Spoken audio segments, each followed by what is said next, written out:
Good evening everyone. तो आप सबसे परमिशन ले रही हूँ। हाँ, हम स्टार्ट करें अपना जूम सेशन। ओम शांति दीदी। या ओम शांति। ये क्लाउड का भी रिकॉर्डिंग स्टार्ट करती हूँ। Very nice, thank you. Okay, हमारा जूम सेशन में कल तक हमने जो लिया, हर एक का शरीर कैसे बनाया है कुदरत ने, किस तरह के माहौल के लिए किस तरह का शरीर, उसकी बनावट और उनके खाने पीने का इंतजाम भी कुदरत ने किस तरह का किया हुआ है ना। अगर कुदरत यहाँ की जीवात्माओं को जगह देती है रहने को, तो उनका खाने पीने का भी बंदोबस्त करती है। ये हमने कल डिस्कस किया। हर एक के लिए कोई भी भूखा नहीं रहेगा, उनका व्यवस्था सब है, मगर कुदरत ने और क्या किया है, तुम्हें तुम्हारी रोजी रोटी तुम्हें खुद कमानी होगी।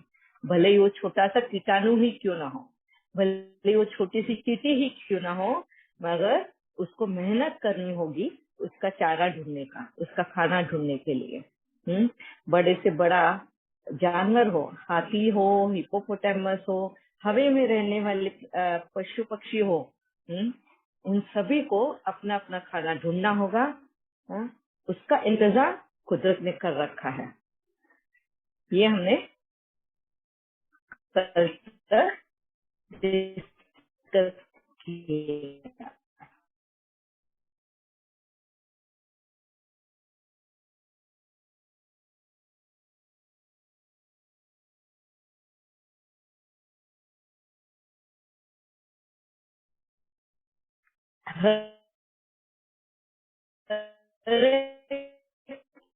शरीर बनाव के बाद में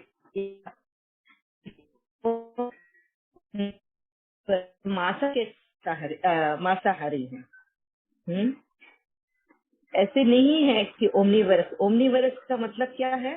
जो अनाज भी खाते हैं और जो जान मतलब मांस भी खाते हैं, उनको ओमनीवरस कहा गया है। तो ऐसे वाले जानवर कौन से हैं? क्या इंसान आता है उसमें? इंसान नहीं आता ओमनीवरस में। और ये जो पालतू जानवर है ना, जैसे कि कुत्ता और बिल्ली, उनको भी ओमनीवरस में हम गिनते हैं। चूहा है, उनको भी ओमनीवरस में गिना जाता है ना।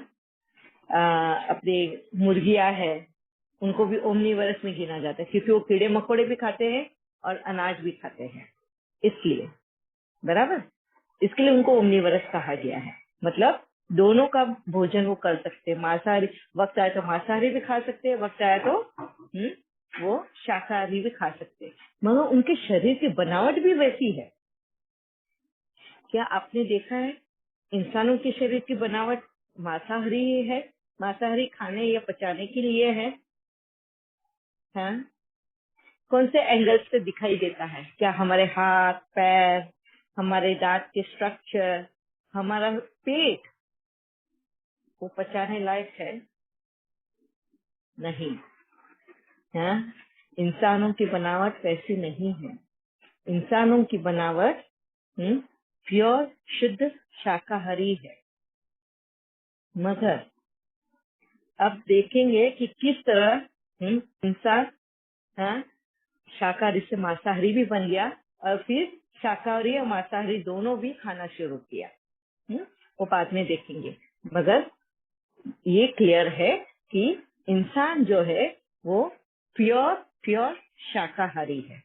और यही बाबा आकर हमें बात समझाता भी है, क्योंकि ये बात हम भूल चुके हैं। हम अपनी ही हम आत्माएं कितनी पवित्र है, किस तरह का हमारा भोजन होता है, कितना सात्विक भोजन है हमारा, ये हम भूल गए। इसके लिए आखिर में परमात्मा को आके हमको बताना पड़ा कि अरे तुम कितनी गंद खा रहे हो, तुम्हारा भोजन कितना सात्विक है ना। नहीं तो परमात्मा को आके ये बताना नहीं पड़ता कि हम क्या खा रहे हैं, चेक करने को नहीं बोलता। इससे भी पता चलता है। खासकर ये सेशन बाबा ने इसीलिए लेने को कहा कि आपको राइट रूट से सारी बातें क्लियर हो, हाँ, कि बाबा हमें मुरली में क्या कहना चाहता है, ताकि आपको अगर कोई प्रश्न पूछे तो आप बहुत क्लियरली सभी को जवाब दे सके। ठीक है। अच्छा, अभी खाने पीने का भी हमने देखा। ठीक है। अब ये देखते हैं कि जब अभी समझो जहाँ पे बारिश हो रही है वहां पे भी सीजन्स होते हैं, मतलब ऋतुएं होती है। कभी वर्षा ऋतु है, मतलब मानसून सीजन है। हाँ, कभी ठंड का मौसम है। फिर गर्मी का मौसम आता है। Summer season, winter season, monsoon season, ये सीजन्स आते हैं और बदलते रहते हैं। तो कुदरत जो है इसका इंतजाम इन जीवात्माओं के लिए किस तरह किया हुआ है, किस तरह उनको सिखाया है कुदरत ने कि अपना बचाव इन ऋतुओं के साथ में कैसे करना है? क्योंकि ये सब हमें भी सिखाया है कुदरत ने। हम जब नीचे आई आत्माएं, हमें भी ये सिखाया गया है। इसीलिए हमें भी पता है कि हमको किस तरह रहना है, मगर वक्त के अनुसार हमने अपना टेस्ट बदलते गए, अपना रहन सहन बदलते गए, और आकांक्षाएं, जिज्ञासा, इन सब में पढ़ के हम इतने देहभान में आ गए कि हम अपना वजूद ही खो गए थे। वो किस तरह है आगे हम डिस्कस करेंगे। मगर अगर अभी आप यहाँ पर देखोगे, अगर अभी भी आप देखोगे, एक इंसान को छोड़ के कोई भी पशु पक्षी ले लो, कोई भी कीड़े मकोड़े कीटाणु ले लो, किनको भी ले लो, किसी ने भी अपना रहन सहन बदला है? किसी ने भी अपना खाना पीना बदला है?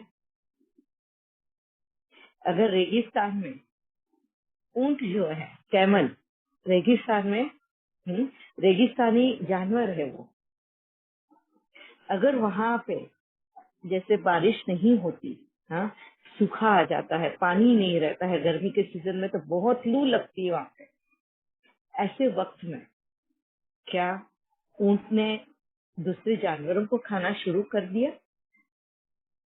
है? या वहां के जो फॉक्स, लोमड़ियां होती है, रेगिस्तान में लोमड़ियां भी है, या फिर लोमड़ियों ने, हाँ, झाड़, जब बारिश होती है और झाड़ आने शुरू हो जाते हैं, पेड़ पौधे आने शुरू होते हैं, तो क्या लोमड़ी ने पेड़ पौधे खाने शुरू कर दिए? किसी ने भी अपना खान पान, रहन सहन बदला है? मौसम बदल गए, मौसम के हिसाब से? नहीं, किसी ने नहीं बदला। एक ऐसा बता दो, है, कोई भी जानवर, मधुमक्खी से लेके चींटी से लेके, चींटी का भी मैं एक एग्जांपल देती हूँ। बारिश का मौसम आने वाला है, अगर आप देखेंगे तो ये पशु पक्षी, इवन कीटाणु, जर्म्स भी होते हैं ना, छोटे छोटे माइक्रोब्स, उनको भी ऋतु चेंज होने वाला है, सीजन चेंज होगा, इसका आभास रहता है। कुदरत उनको भी बताती है कि अब मौसम बदलने वाला है। तो उस मौसम के हिसाब से उनको किस तरह अपना एडेप्ट करना है, अपना लाइफस्टाइल, वो भी कुदरत उनको बताती है। जैसे फॉर एग्जांपल चींटी का हम लेते हैं, हाँ, चींटी का कैसे है, बारिश का मौसम आएगा तो गर्मी के सीजन में वो अपना खाना पहले तो घर बनाती है, ठंड के सीजन में वो अपना घर बनाती है। बारिश का मौसम खत्म होता है, फिर ठंड का मौसम आता है, तो ठंड के मौसम में वो अपना क्या बोलते हैं उसको, घर, एंट हिल बोलते हैं इंग्लिश में, हिंदी में पता नहीं क्या बोलते हैं, मैं मराठी में उसको वारूळ बोलते हैं, इतना मुझे पता है। एंट हिल बनाते हैं। और कब वो बनाते हैं? ये बनाते हैं वो ठंड के मौसम में। और उसके बाद वो जब एंट हिल बनाते हैं, उसके बाद में, और ये एंट हिल बनाने वाले जो चींटियां होती हैं उनको वर्कर्स एंट बोलते हैं। वर्कर्स मतलब लेबर, काम करने वाली एंट्स होती हैं। खाना जमा करने वाली एंट्स अलग होती है, और सैनिक एंट्स भी होती है, सैनिक वाली चींटियां भी होती हैं जो रक्षा करने वाली होती है। इनमें अपने अपने डिपार्टमेंट बांटे हुए होते हैं, हर एक के अपने काम लोकेट किए हुए हैं। तो एंट हिल जो है बनाने वाले जो वर्कर एंट्स है वो एंट हिल बनाएंगे, फिर खाना जो ढूंढ कर लेकर आने वाले वो खाना ढूंढना शुरू करते हैं, और वो ठंड से लेके गर्मी के मौसम तक वो लोग सारा खाना खा भी रहे हैं और जमा भी करते जा रहे हैं। और उस एंट हिल में चींटियों का अंडे देने का, लार्वा बोलते हैं, अंडे देने का वो वक्त रहता है। फिर अंडे से चींटियां जन्म लेती है, लार्वा लेता है, पुपा होता है, उनका एक एक प्रोसीजर होता है उनका जन्म लेने का, और फिर बाद में चींटियों का जन्म होता है। तो ये जो प्रोसेस जो गुजरता है उनका, तो उनकी भी देखभाल करने के लिए नर्स एंट होती है, हाँ? और उनको खाना खिलाने के लिए, ये करने के लिए भी वो नर्स एंट। तो खाना लेकर आने वाली चींटियां अलग होती हैं, और ये उन चींटियों के बच्चों को खाना खिलाने के लिए चींटियां अलग होती हैं। तो सोचो, वो एंट हिल, एंट कॉलोनी बोला जाता है उसको, इतना बड़ा, और हर एक अपना अपना डिपार्टमेंट होता है, और कितने शिद्दत से, हाँ, कितनी सिंसियर, शिद्दत है ना, सिंसियरिटी, इतनी सिंसियरिटी से हर एक चींटी अपना काम करती रहती है, बिना बोले, बिना ये किए उनको जो अलॉट किया जाता है। और ये अलॉटमेंट कौन करता है?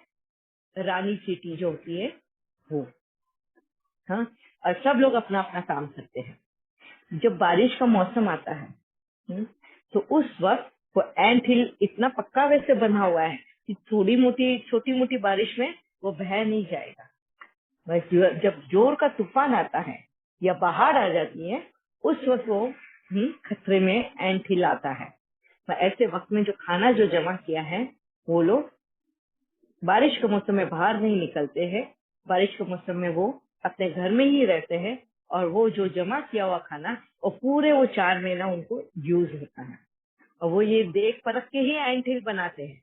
अभी समझो इस बारी उन्होंने जहाँ एंट हिल बनाया है, अगर इस बारी वहां पे बाहर आके उनका वो घर खत्म हो गया होगा, वो हार नहीं मानते, वो तुरंत अपना इंतजाम करते हैं।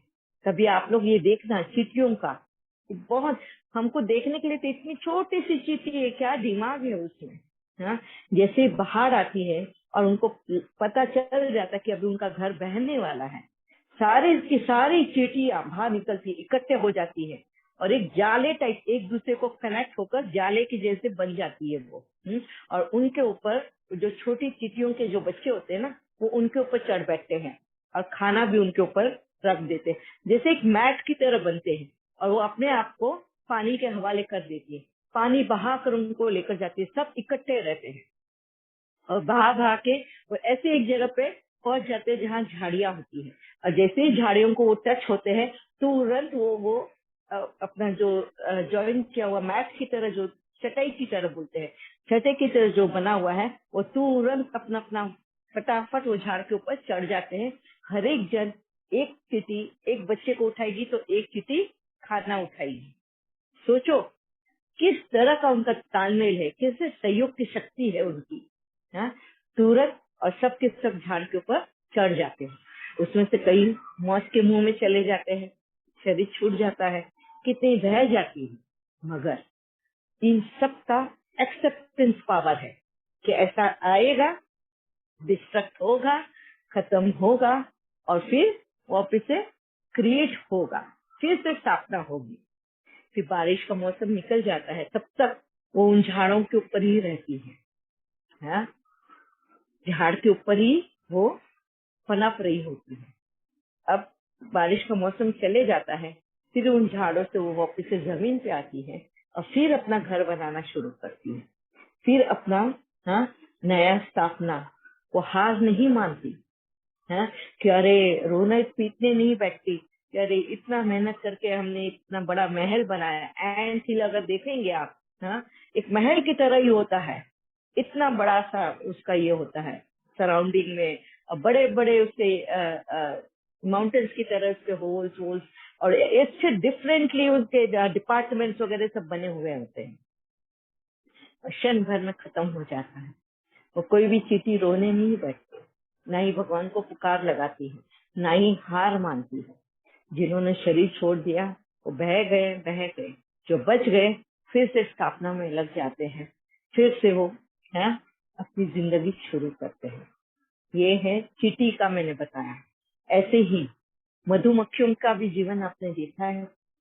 मधुमक्खी भी अपना छत्ता बनाती है, कितना ब्यूटीफुली। अगर उनका छत्ता देखेंगे, एक एक गोल गोल पूरा ऐसे होल्स की तरह बना हुआ है, और उसमें शहद भरते रहते हैं, और शहद बह के नीचे नहीं गिरना चाहिए।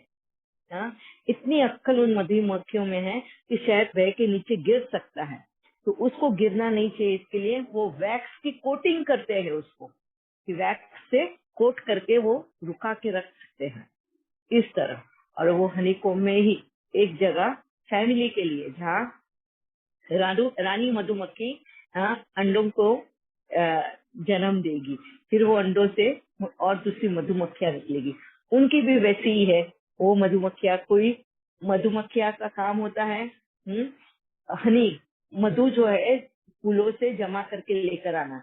कोई होते हैं सैनिक मधुमक्खियां, जो दूसरे अगर कोई जानवर आए अटैक करे तो उनसे अपने छत्ते को बचाना, उन मधुमक्खियों के बच्चों को बचाना, ये काम उन मधुमक्खियों का, सैनिक मधुमक्खियों का होता है। हाँ, अपने अपने रानी को बचाना। तो इतना वंडरफुली वो लोग भी काम करते हैं, और वो भी अनकंडीशनली अपने परिवार को, अपनी कॉलोनी को संभालते हैं। एक छत्ता जब भर जाता है, उनको ये एक अंदाजा आ जाता है कि अब ये छत्ता और बड़ा करेंगे तो शायद टूट के गिर जाएगा, तो उसी के बाजू में दूसरा छत्ता बनाना शुरू कर देते हैं।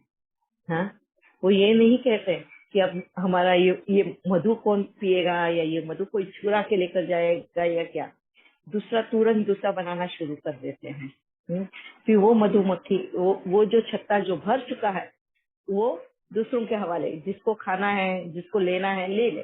फिर सबसे ज्यादा अगर उसके भूखे जो होते हैं, वो कल हमने जिसका नाम लिया था, बैर जो होते हैं ना, क्या उसका नाम है बैर का, अस्वल बोलते हैं। बैर मत पता है, जो हनी खाते हैं ना, ठीक है, हैं? फिर वो जाते हैं, वो हनी खाते हैं, वो छत्ते को तोड़ते हैं, और भालू वही दीदी, भालू। भालू, हाँ, भालू। दीदी भालू। यस यस, हाँ।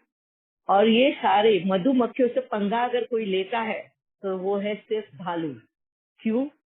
क्योंकि भालू के शरीर की बनावट ही ऐसी, उसके बाल इतने बड़े बड़े, 2-2 इंच, 4-4 इंच इतने लंबे बाल होते हैं। हाँ, और पूरा वो बालों से कवर रहता है, और वो छत्ते पे जाके हमला भी कर देता है। हाँ, उनके बाजू में दूसरे छत्ते होते हैं ना, तो वो मधुमक्खियों को लगता है कहीं ये हमारे इन छत्ते पे भी हमला न कर दे, इसलिए वो उन भालू पे अटैक करते हैं।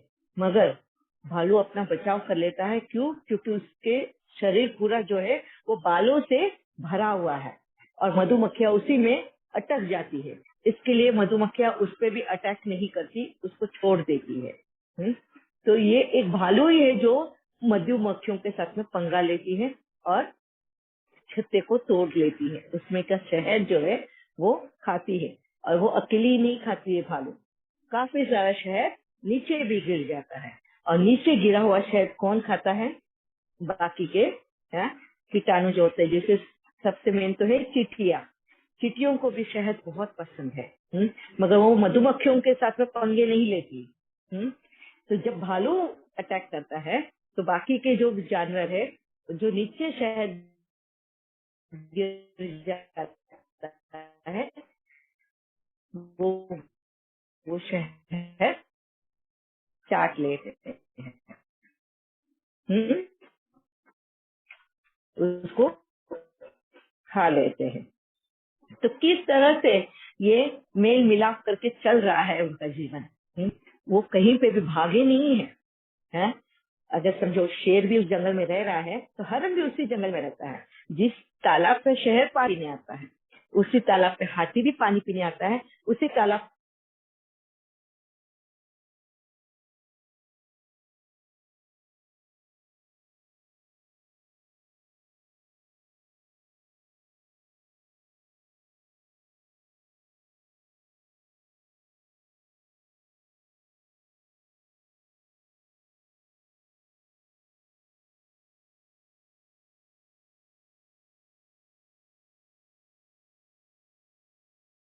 झाड़ों के ऊपर चिल्लाना वगैरह सब शुरू हो जाता है। भूकंप आने के 1, 1.5, 2 घंटे पहले ही हाँ पशु यहाँ से वहां भागने शुरू हो जाते हैं, पंछियां उड़ने शुरू हो जाती हैं। ये है संकेत। बहुत बार इंसान जब जंगल में रहते थे उनके लिए ये संकेत, आदिवासी भी आज जो जंगल में रहते हैं उनके लिए संकेत होता है जानवरों का। जब झाड़ों के ऊपर जब चिड़िया मतलब पंछी जो होते हैं जितने भी बैठते हैं वो एक साथ में उड़ना शुरू करते हैं, एक साथ में चिल्लाना शुरू करते हैं, तो कहीं ना कहीं डेंजर आने वाला है ये पता चल जाता है। हाँ, और जो जमीन पर रहने वाले जानवर जब भागना शुरू करते हैं तब पता चलता है कि भूकंप आने वाला है। वो गड़गड़ाहट, वो थरथराहट जो जमीन में होती है जानवर जल्दी पहचान जाते हैं। ये क्यों फर्क हुआ, इंसान क्यों नहीं कर पाया, मगर ये जानवर है, ये पशु पक्षी है, इनको क्यों समझ में आ जाता है जल्दी? क्या वजह है? हाँ? क्योंकि आज भी ये जानवर पशु पक्षी कुदरत से कनेक्टेड है, नेचर से कनेक्टेड है, और नेचर हमेशा कुछ भी होने वाला है उसके पहले सिग्नल देती है। हाँ, आप लोगों को सभी को अलर्ट करती है कि अब ये चीज होने वाली है, मौसम बदलने वाला है या कुछ भी होने वाला है, तो कुदरत अचानक नहीं करती, पहले से सिग्नल देती है, अलार्म देती है। अब ये इस तरह का होने वाला है। और जो जीवात्माएं कुदरत से कनेक्टेड है उन्हें वो तुरंत सिग्नल पकड़ लेते हैं, तुरंत उन्हें समझ में आता है। जैसे ही ठंड का मौसम आने वाला है, हाँ, स्पेशली अगर तुम देखो अमेरिका में, इसमें जैसे वहां पे बर्फ गिरनी शुरू होने वाली है, ठंड का मौसम आने वाला है, तो वहां पे जो फ्लैमिंगोज होते हैं, हाँ, क्रेन होते हैं, अभी हिंदी में मेरे को उनके नाम नहीं पता है, वहाँ बड़े बड़े वो जो सफेद वाले जो पंछी होते हैं ना, जो बहुत ऊंचे आकाश में एक साथ में एक लाइन में उड़ते हुए दिखाई देंगे, क्रेन है, फ्लेमिंगोज है, ये सारे एक साथ में उड़ते हैं। जैसे वहां पे ठंड का मौसम आने वाला है, उनको पता है दीदी सारस बोल रहे फ्लैमिंगो। हाँ सारस, हाँ सारस है, क्रेन्स भी है, हाँ, बगुले भी बोलते हैं, बाबा बगुला, बगुला है, स्वैन है, हाँ, ये जो है ना हंस है, बगुले है, ये सारे जिस जगह पे रहते हैं वहां पे अगर ठंड आने वाली है तो उन्हें इस मौसम का बदलाव, ये जो है कुदरत उनको बताती है कि अब मौसम बदलने वाला है। और जैसे उनको ये सिग्नल मिलता है वो स्थलांतर, माइग्रेट होने की तैयारी करते हैं। हाँ? वो क्या करते हैं, वो जगह छोड़कर इतने दूर तक उड़ना शुरू करते हैं। हाँ? उनको रास्ता भी पता है, शॉर्टकट रास्ते भी पता होते हैं। वो उड़कर ऐसी जगह पर आते हैं जहाँ बारिश या थोड़ी गर्मी रहने वाली है, जहाँ वो मतलब आराम से रह सकते हैं, पानी का माहौल उनको मिल सकता है। अगर ये फ्लैमिंगोज, ये पंछी इतने दूर दूर तक उड़ सकते हैं, इतना ही नहीं, शेर है, चीता है, एलिफेंट है, ये सारे मांसाहारी ही नहीं, शाकाहारी भी, शाकाहारी एनिमल्स है ना, वो भी जैसे ही समझ में आ गया कि गर्मी अभी यहाँ पे शुरू होगी, गर्मी के मौसम में सारे झाड़ पत्ते सब सूख जाते हैं, पानी नहीं रहता है, पानी भी सूख जाता है, तो वहाँ उस जिस जगह पे इतना गर्मी अगर रहने वाला है तो वहाँ के जानवर भी स्थलांतर, माइग्रेट होते हैं दूसरी जगह पर जहाँ रेन फॉरेस्ट है, जहाँ बारिश होने वाली हो या बारिश के जैसा मौसम होता है, उनको रेन फॉरेस्ट बोलते हैं। तो वो इतने मीलों तक अपना जगह बदलकर उस जगह पर आप पहुंचते हैं जहाँ उनको पानी, खाना पीना सब मिलने वाला है। उन्होंने मौसम बदला तो अपने आप का जगह बदला, मगर उन्होंने इंसानों ने क्या किया,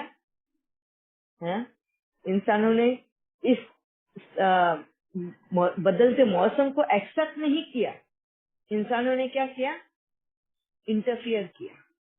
क्या किया, इंटरफियर। मतलब अगर बारिश का मौसम होने वाला है तो उन्होंने क्या किया, घर बनाने शुरू किए।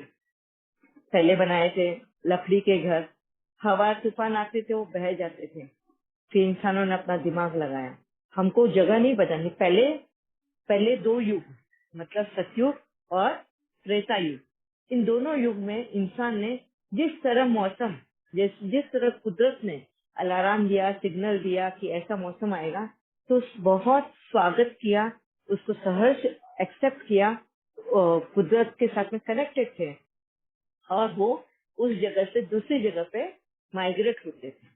इस तरह से वो घुमा करते थे एक जगह से दूसरी जगह पे। उसको बोलते हैं वैगाबॉन्ड। जैसे मैंने बताया ना कि वैगाबॉन्ड की जिंदगी रहेगी, हाँ? तो उस तरह का वो जीवन था।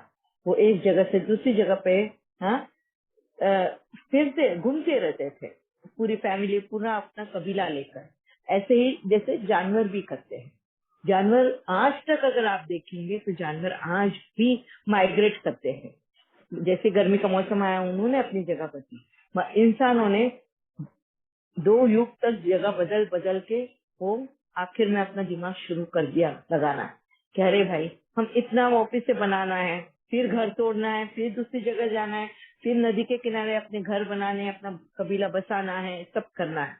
फिर अपनी होशियारी दिखानी शुरू कर दी इंसानों ने, हाँ? और ये होशियारी, ये क्यूरियोसिटी, एक तो जिज्ञासा और दूसरी आकांक्षाएं मतलब एम्बिशियस। ये 2 चीजें हैं जो हमने अपने आप को मजबूर किया कुदरत में इंटरफियर करने के लिए, हाँ? नेचर को जिस तरह नेचर हमें नेचर दे रहा है उसको एक्सेप्ट ना करते हुए टोटली नेचर के अगेंस्ट में काम करना है। अगर नेचर ने हमें, कुदरती बारिश हो रही है तो हमें वो बारिश नहीं चाहिए। हमको नहीं चाहिए वो बारिश का माहौल। हमने क्या किया, हाँ? ऐसे टाइप के घर बनाए। देखो जैसे आज अभी भी अगर देखोगे मेरे पीछे, वहां पे आपको दिख रहा होगा क्लाउड सारे आ चुके हैं, बारिश हो रही है। तो मुझे बारिश में भीगना पसंद नहीं था, मुझे झाड़ों के नीचे ये नहीं था। मैंने क्या किया, कंक्रीट के घर बना लिए, हाँ? और आज आराम से कंक्रीट के घर में बैठ के उस बारिश का मौसम देख रही हूँ, हाँ? उसमें भीगना, उसका वो माहौल, वो जो खुशी जो पहले मैं लेती थी, आज वो मेरे को नहीं चाहिए। मैं टोटली उसके अगेंस्ट में जाके मैं छत के नीचे बैठ के, एक कंक्रीट वाली दीवारों के बीच में बैठ के उस बारिश को मैं देख रही हूँ। कभी कभी कोस भी देती हूँ, ये क्या वक्त बेमौसम बरसात हो रही है, कितना खराबा कर रही है, ये कर रही है, वो कर रही है, किट किट किट शुरू कर चुकी हूँ सिर्फ अपने घर में।